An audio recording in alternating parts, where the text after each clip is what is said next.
بسم الله الرحمن الرحیم. محترمو هیوادوالو، مېړنیو سرتېرو، السلام علیکم و رحمت الله و برکاته. په پیل کې زړورو، سرښندونکو، مبارزو او باتورو امنیتي او دفاعي ځواکونو ته د کب د نهمې یا د سرتېري د ورځې مبارکي وایم. د هیواد د اتلو وسلوالو قواوو د شهیدانو روح ته دعا کوم او زخمیانو ته یې عاجله شفا غواړم. زه له ټولو هغو کورنیو مننه کوم چې د زړه ټوټې او نازولي بچي له خاورې او خلکو څخه دفاع او په دې مقدسه لار کې قربانۍ ته وقف کړي دي. د سرتېري د ملي ورځې لمانځل زموږ له ځواکونو د مننې او قدردانۍ او د هغوی قربانیو ته احترام او مناسب ځواب دی. هغه ځواکونه چې په یخنۍ او ګرمۍ کې شپه او ورځ د ترهګرو پر وړاندې په قاطعیت سره مبارزه کوي او ترهګرو او دښمنانو ته اجازه نه ورکوي چې زموږ پاکه خاوره کنټرول او ولس متهدد کړي. دوی خپل سرونه نذرانه کوي څو زموږ سر او مال خوندي شي او په یو آزاد هیواد کې جګ سرونه وګرځو.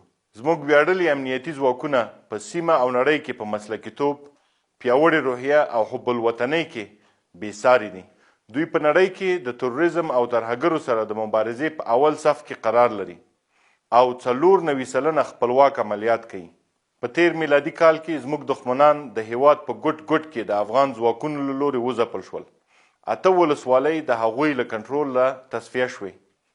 زیات شمیر ترهګر تسلیم شول او لوی تعداد ولسي وګړي یې د ظلم او وحشت نه خلاص شول.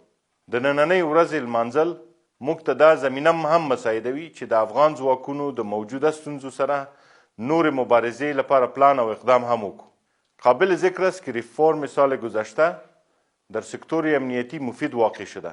با این حال برای تقویت نیروهای امنیتی و دفاعی کشور در آینده پلانهای مؤثر روی دست است. مبارزه با فساد، تقویت نیروهای هوایی، تجهیز این نیروها با تکنولوژی پیشرفته و سایر تجهیزات نظامی بخشی از برنامه ما را تشکیل می‌دهد که حمایت قاطع همکاران و کشورهای بین المللی را با خود دارد. نیروهای قهرمان امنیتی و دفاعی کشور برای استقلال، حاکمیت ملی، تمامیت ارضی، رفاه، صلح و ثبات دائمی در برابر دشمنان مبارزه می‌کند. بدون شک قربانی این نیروها در میدان نبرد نقش بسزای در انکشافات پروسه‌های ملی چون انتخابات و صلح گردیده است و از برکت قربانی این نیروهاست که امروز طالبان مسلح به جای جنگ آماده صلح گردیدند.